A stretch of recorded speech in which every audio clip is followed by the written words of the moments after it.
जाएं तो आज का जो दिन है वो बहुत ही पवित्र है। स्नान यात्रा तो काफ़ी पब्लिक जानती भी है, जगन्नाथपुरी में स्नान यात्रा है।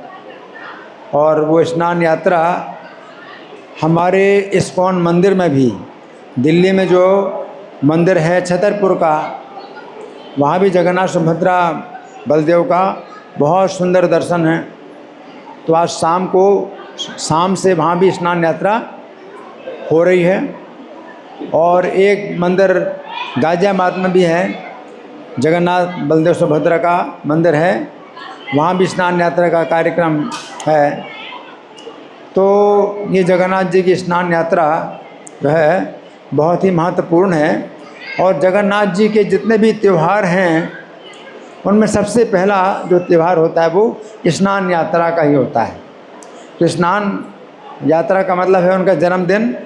तो जन्मदिन के बाद फिर जितने भी और त्यौहार होते हैं वो आते हैं, जन्मदिन के बाद ही आते हैं। तो ये स्नान यात्रा जो है जगन्नाथ जी की बहुत ही बड़े उत्साह के साथ और धूमधाम के साथ मनाई जाती है। और आज खोला बेचा श्रीधर का तिरुभाव दिवस है। तो ये भी तिरुभाव दिवस खोला बेचा श्रीधर का जो हमारे वैष्णव कैलेंडर में आता है, इनका आविर्भाव दिवस नहीं आता। आविर्भाव दिवस नहीं आता तो साल में केवल एक ही दिन होता है कि हम इनको याद करें। तो प्रभु जी ने कुछ घटनाएं सुनाई खोला बेचा श्रीधर के संबंध में।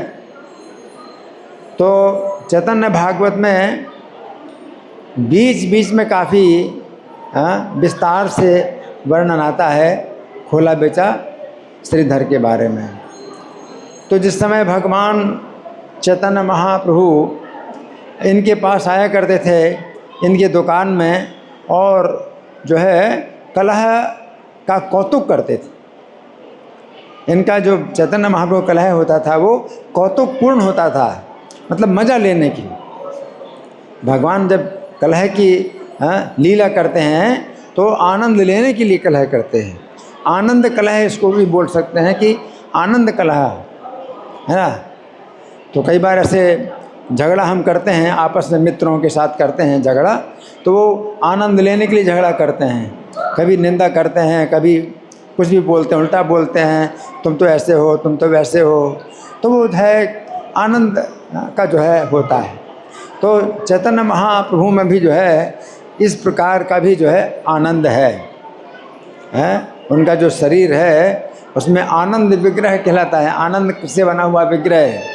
तो उसमें एक प्रकार का आनंद ये भी है कि अपने मित्रों के साथ में जो है वो क्या करते हैं, बहुत कौतुक करते हैं, है ना। और अपने को जनाते नहीं हैं। अगर वो ना जनाएं तो कौन जान सकता है। तो खोला बेचा श्रीधर जान नहीं सकता भगवान को कि ये भगवान है साक्षात। अगर जान लेगा तो भगवान के साथ में ऐसा झगड़ा करेगा भी नहीं। तो भगवान जो है इसको उसके झगड़े का आनंद लेने के लिए उसको जनाते नहीं कि भगवान है। तो खोला बेचा श्रीधर जो है इतना जो है सत्यवादी था कि वो एक बार खोला, या जो है वो जो होता है थोड़ा होता है, केला होता है और खोला होता है, तो एक बार भी अगर दाम बोल देगा तो फिर वो जो है समझ लो पत्थर की लकीर हो गई, वो फिर उसको कभी कम नहीं करेगा। तो जितने ग्राहक थे नवदीप के जानते थे कि ये आदमी जो है मतलब इससे मोल तोल करनी नहीं है, मोल तोल कभी नहीं करना है। मोल तोल बोलते हैं ना, मोल भाव क्या कहते हैं, तो नहीं करना है, क्योंकि समय खराब होगा। ये जो है अपना दाम जो है जो भी बता दिया उससे कम करेगा नहीं। तो जो भी दाम बताता था वो तो लोग खरीद लेते थे। लेकिन चैतन्य महाप्रभु उसके साथ में लड़ते झगड़ते थे और आधा पैसा दे करके सामान लेते थे। और उसमें बताया गया है कि 1.5 घंटा, कम से कम 1.5 घंटा रोज़ जब पढ़ाने जाते थे, तो शिष्यों को पढ़ाने जाते थे, तो पाठशाला में शिष्यों को पढ़ा करके जब पाठशाला से घर की तरफ आते थे तो जो है इनकी दुकान रास्ते में पड़ती थी, तो इनकी दुकान में जो है वो जो है लड़ते झगड़ते थे और सामान खरीदते थे। हाँ, और वो जो है इतना सत्यवादी था कि वो ये नहीं सोचता था कि ये जो विश्वम्भर ब्राह्मण है ये मुझसे पैसा कम कराएगा तो मैं पहले से ज़्यादा बता दूँ। जैसे मान लीजिए कि अब मैं दुकानदार हूँ और ये मुझसे मोल तोल करता है हमेशा, तो कोई चीज़ मान लो 50 पैसे की है तो मैं 1 रुपये की बता दूँगा और वे घटाते घटाते 50 रुपये दे दूँगा, 50 पैसे की मैं दे दूँगा। तो ये तो मतलब कोई भी व्यक्ति सोचेगा कि भाई ये ऐसा आदमी है तो इसको पहले से ही ज़्यादा पैसा बता दूँ। लेकिन उसका हिसाब ये था कि वो कभी भी जो है अपने मन में ये सोचते ही नहीं था कि अगर ये मोल तोल करता है तो मैं ज़्यादा बताऊँ। वो हमेशा उतना ही बताएगा जितना उसको लेना होता है। और भगवान चैतन्य इस बात से भी बड़े प्रसन्न थे क्योंकि भगवान को सरलता बहुत प्रिय है। तो कुटिलता भगवान के सामने कोई करता है तो भगवान तो अंतर्यामी है, उन्हें तो कुछ जो है परिश्रम नहीं होता पता लगाने में कि भाई तुम्हारे अंदर कितनी कुटिलता है और कितनी सरलता है। तो 100% सरलता है ना, तो वो जो है दाम उतना ही बताएगा जितना उसको लेना है। और चैतन्य महाप्रभु जो है मतलब पैसा देते थे तो कम पैसा दे, आधा पैसा दिया और सामान उठा लिया, और सामान उठा लेता तो वो छीनता था भगवान से छीन लेता था और रख लेता था, और भगवान की तरफ भगवान का मुंह देखता रहता था। भगवान का चेहरा इतना सुंदर था कि अगर आंखें एक बार लग जाएं तो हटती नहीं, तो भगवान के नेत्रों को, भगवान के चेहरे को देखता रहता था लेकिन सामान नहीं देगा, कम पैसे में सामान देगा। और भगवान जो है क्या हंसते हंसते उसने छीन लिया था और भगवान फिर उठा लेते और वो जो है हर बार जो है छीन करके रख लेता। फिर एक बार जब भगवान ने कहा कि अरे तू जो है अपनी आमदनी का 50% गंगा जी की सेवा में लगा देता है तो मेरे लिए कुछ पैसा छोड़ देगा तो क्या हो जाएगा, मैं तो गंगा का पिता हूँ, मैं तो गंगा का भी पिता हूँ, है ना। तो अब चूँकि भगवान जना नहीं रहेगी, वे साक्षात भगवान है, तो गंगा के पिता अगर कहते हैं तो उसमें कुछ आश्चर्य की बात नहीं, उनके चरणों से निकली गंगा तो कह दिया गंगा का पिता हूँ। तो वो जो है दोनों कानों में हाथ रख करके विष्णु विष्णु बोलता है। अगर कोई बात ऐसी बोल दी जाए भाई जो कि आपको सुनने में बहुत अप्रिय हो या बड़ा उसमें दोष लगता हो कि भाई आपको नहीं सुनना चाहिए, तो क्या है कान में हाथ रख करके क्या बोलना है, विष्णु विष्णु विष्णु, है ना। ये चैतन्य महाप्रभु भी, तो चैतन्य महाप्रभु की कोई अगर भगवान बोल दे कि आप भगवान हैं तो दोनों कानों में हाथ रख करके विष्णु विष्णु विष्णु, मतलब बड़ा दोष लगता है। कोई जीव जो है अगर अपने को भगवान मान ले हैं और अपने को भगवान बताए और आप सुन लें, वो कहता है मैं भगवान हूँ और आप सुन लें, तो उसमें भी बड़ा दोष लगेगा। आपको नहीं सुनना चाहिए, ना आपको बोलना चाहिए कि भाई ये भगवान है या ये भगवान है, और ना कोई कहता है कि मैं भगवान हूँ तो सुनना भी नहीं चाहिए। तो दोनों हर तरह से। हरे कृष्णा। एक रिश्तमाच है वो मिली है जिसकी हो पहचान बता करके हमारे गार्ड से ले लें, तो आप दिखाना नहीं, घड़ी नहीं दिखाना, है ना। पहचान जब बताएगा तब। रिश्तमाच मिली है जिसकी घड़ी हो पहचान बता करके गार्ड से ले लें। हरे कृष्ण। तो कुछ बातें ऐसी होती हैं कि भाई आपको सुनना ही नहीं चाहिए, कभी नहीं सुनना चाहिए, हैं। और तो उसमें एक बात ये भी है कि अगर कोई आपको बोले कि आप तो भगवान हैं, आप तो भगवान विष्णु हैं, तो क्या कानों में हाथ रख करके विष्णु विष्णु विष्णु, मतलब बहुत दोष लगा तो दोष दूर करने के लिए मुझसे क्या बोलना है, विष्णु विष्णु विष्णु, और कान में हाथ रख दिया कि दोबारा सुनना नहीं। तो कोई आपको बोलता है भगवान है, कोई इनको भगवान बोलता है, इनको भगवान बोलता है, तो आपको क्या करना है, कान में हाथ रख कर विष्णु विष्णु विष्णु, हैं। तो जब निमाई ने बोला, निमाई पंडित ने कहा कि गंगा तो मेरी पुत्री है, मैं गंगा का पिता हूँ, तो मेरे लिए कुछ पैसा छोड़ देगा तो क्या होगा, तो क्या करता है, तो क्या करता है, दोनों कानों में हाथ रख करके विष्णु विष्णु विष्णु। फिर क्या बोला, हैं निमाई तुम्हारा मुंह तो जो है इतना खुल गया है और आगे तो पता नहीं और क्या क्या बोलेगा। अच्छा ठीक है, जल्दी से ले ले जो कुछ लेना है, मैं कुछ पैसा मुझे कुछ पैसा नहीं चाहिए, ले ले जो लेना है और चला जाए यहाँ से। तो भी भगवान जो है उसको छोड़ते नहीं थे।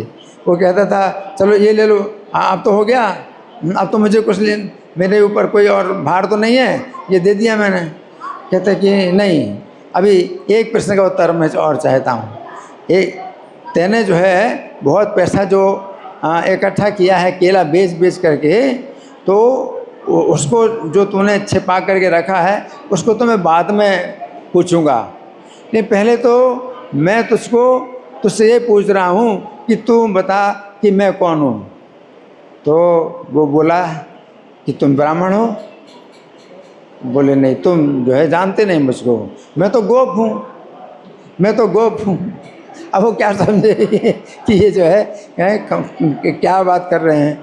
तो इस तरह से भगवान जो है उसके साथ में जब बातें बोलते थे तो आनंद लेते थे। तो भगवान का एक प्रकार का ये आनंद है। तो खोला बेचा श्रीधर को जो है अब आगे चल कर के भगवान फिर गया की यात्रा में गए। जब गया की यात्रा से लौट करके आए तो फिर तो एकदम उसमें कीर्तन में और भगवान कृष्ण के प्रेम में और विरह में मूर्छित हो जाते हैं और कृष्ण के अलावा और कुछ बात ही नहीं करते। और फिर आगे चल कर के श्रीवास पंडित के घर में रात भर कीर्तन करने लगे। और फिर कभी कभी कीर्तन के बीच में ईश्वर आवेश में आ जाते हैं, तो जो है वो सब भक्तों को अपनी कृपा देते हैं। प्रत्येक भक्त को बुला करके उसके सिर में अपना चरण रखते हैं और जो है अपनी कृपा की घटनाएं बताते हैं कि मैंने तुम्हारे ऊपर ये कृपा की थी, याद करो, हाँ उस जन्म में, पिछले जन्म में ये कृपा करी थी। तो भगवान एक एक करके बुलाते हैं। तो फिर श्रीधर को भी बुलाया। तो श्रीधर तो भगवान के इस ग्रुप में नहीं था जो श्रीवास के घर में भगवान रात भर कीर्तन करते थे, वो इस ग्रुप में नहीं था। वो तो बस दिन भर जो है खोला बेचता था और रात में जो है रात में अपने घर में ही जो है जोर जोर से नाम मतलब पुकारता था भगवान का, और उसमें आनंद, पूरा आनंद में जो है मस्त रहता था। तो भगवान चैतन्य बोले कि श्रीधर को बुलाओ, श्रीधर को बुलाओ। तो भक्त लोग समझ नहीं पाए कि श्रीधर कौन है। तो भगवान बोले कि देखो इसी गली में जाओ, तो जो घर सबसे आखिरी है वो श्रीधर का घर है, और उस घर की पहचान दूर से हो जाएगी क्यों रात भर जोर जोर से नाम चिल्लाता रहता है। तो अब भक्त लोग भागे, तो भगवान कहते जल्दी से उसको बुलाओ, वो मेरा रूप देखे। तो श्रीधर के जो है घर में जो है दूर से ही आवाज़ आती है उसके घर से, भगवान के नाम का जो है जोर जोर से उच्चारण कर रहा है। तो जब घर में गए उसके और कहा कि अरे भगवान जो है विश्वम्भर देव भगवान जो है तुमको बुला रहे हैं। तो जैसे उसने सुना कि भगवान मुझे बुला रहे हैं तो हर्ष के कारण वो और मूर्छित हो गया। अब तो और दिक्कत हो गई, अब कैसे ले जाएं, ये तो मूर्छित हो गए। लेकिन भगवान क्या कहते हैं जल्दी बुलाओ उसको, मेरा रूप देखे। तो उन्होंने जो है भक्तों ने श्रीधर को बेहोशी की हालत में ही उठाया और ले गए भगवान के सामने। और भगवान के सामने जो है श्रीधर को जो है लाए। तो भगवान बोले आओ आओ श्रीधर, तुमने मेरी अमित आराधना की है और कई जन्मों से तुमने मेरा भजन किया है, और तुम्हारे खोला पर मैंने हमेशा कई बार मैंने भोजन किया है, हाँ, और अब तुम्हारी क्या इच्छा है, तुम जो इच्छा है तुम मुझसे वर मांगो। तो जब उसने मतलब भगवान ने जब उसको कहा कि जो इच्छा है सो वर मांग लो, तो फिर उसने जो है ऐसी बढ़िया स्तुति की भगवान की जैसी स्तुति कोई भी नहीं कर सकता। वो मैंने पढ़ के सुनाई थी आज सवेरे, हाँ सवेरे के क्लास में। तो फिर जब भगवान ने कहा कि तुम वर मांगो तो तुम्हें 8 सिद्धियों का स्वामी बना देता हूँ, 8 प्रकार की सिद्धियाँ तुमको दे देता हूँ, है ना। लेकिन उसने कहा कि नहीं प्रभु, मैं आपसे कोई वर नहीं पाना चाहता, क्योंकि असली जो वरदान है वो भक्ति का है, और भक्ति के द्वारा आप हमेशा पछाड़ खाते हो, भक्ति के द्वारा हमेशा पछाड़ खाते हो। तो यही आपकी कमजोरी है, क्या? भक्ति। और उसी भक्ति को आप छिपा करके रखते हो कि आप देते नहीं हो, हैं? तो जो लोग अपनी जिस कमजोरी से पछाड़ खाते हैं, अपनी उस कमजोरी को छिपा करके वो जो है अपनी जो है विजय दिखाते हैं कि मैं विजयी हूँ। तो आप भी जो है भक्ति को छिपा करके आप सब जगह विजयी बने फिरते हो, हैं? लेकिन अब आपकी वो चाल नहीं चलेगी, क्योंकि यहाँ पर अब सभी लोग आपसे भक्ति मांग रहे हैं, भक्ति का वरदान मांग रहे हैं, और भक्ति के इसके द्वारा आप क्या करते हैं? पराजित होते हैं। तो भगवान चैतन्य बोले कि श्रीधर, तुम जो है वर मांगो, क्योंकि मेरा दर्शन व्यर्थ नहीं जाता, मैं तुम्हें वर देना चाहता हूँ। बोलो, तुमको किसी महाराज्य का स्वामी बना दूँ, राजा बना दूँ। तो श्रीधर बोला कि प्रभु, अगर आप मुझे कुछ देना चाहते हैं तो यही वरदान दीजिए कि जो ब्राह्मण मेरे दुकान में आकर के मुझसे खोला और केला छीनता था, उसी ब्राह्मण के दोनों चरण मेरा जीवन हो, मेरा जो है मेरी आसक्ति और मेरा प्रेम जो है उन्हीं चरणों में हो। तो जो ब्राह्मण मेरे दुकान में आकर के मेरा दुकान का खोला और केला छीनते थे, तो इसका मतलब क्या है? आप अपने चरणों में। तो उन्होंने घुमा करके यही बात मांगी, है ना। तो फिर भगवान कहते हैं कि देखो श्रीधर, मैंने तुम्हें बहुत प्रलोभन दिया वर मांगने के लिए, लेकिन तुम्हारी मति नहीं टली। अब तुम्हारी मति नहीं टली है तो ठीक है, जो भक्ति वेदों से भी गुप्त है वो भक्ति का वरदान मैंने तुम्हें दे दिया। इस तरह से भगवान ने जो है श्रीधर को अपनी भक्ति का वरदान दिया। तो श्रीधर का जो चरित्र है वो बहुत ही दिव्य है। और जब भगवान ने कहा कि मेरी स्तुति बोलो, तो श्रीधर ने कहा कि मैं क्या जानूँ आपकी स्तुति, मैं तो बिल्कुल अशिक्षित हूँ। तो भगवान कहते हैं तुम जो कुछ भी बोलोगे वही मेरी स्तुति होगी, तुम बोलो, ऐसा भगवान ने बोला।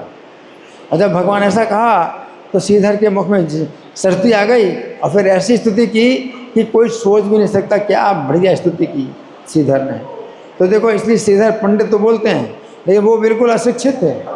श्रीधर बिल्कुल अशिक्षित थे। ये पंडित क्यों बोलते हैं? पंडित इसलिए बोलते हैं क्योंकि भगवान का जो भक्त होता है तो उसको जो भी ज्ञान की कभी आवश्यकता पड़ती है तो भगवान हृदय के अंदर से उसको वो ज्ञान प्रदान कर देते हैं। इसलिए गीता में भगवान कहते भी हैं कि ददामि बुद्धि योगम तम येन मामुपयान्ति, मैं उनको बुद्धि योग प्रदान करता हूँ जिसके द्वारा वो मेरे निकट आते हैं। तो वही वास्तव में सबसे बड़ा पंडित है जो भगवान कृष्ण के प्रति, उनके चरणों के प्रति प्रेम करता है, क्योंकि उसके पास फिर सभी सिद्धियाँ, सभी शक्तियाँ उसके पास जो है भगवान के द्वारा उसी समय आ जाती हैं जब आवश्यकता होती है ना। तो श्रीधर पंडित का आज तिरुभाव दिवस है, मुकुंद दत्त का तिरुभाव दिवस है। तो आज बहुत पवित्र दिन है स्नान यात्रा का और ये दो तिरुभाव का। श्री स्नान यात्रा महामहोत्सव की जय, श्रीला श्रीधर पंडित तिरुभाव तिथि महामहोत्सव की जय, श्रीला मुकुंद दत्त तिरुभाव तिथि महामहोत्सव की जय, श्रीला प्रभुपाद की जय। हरे कृष्णा।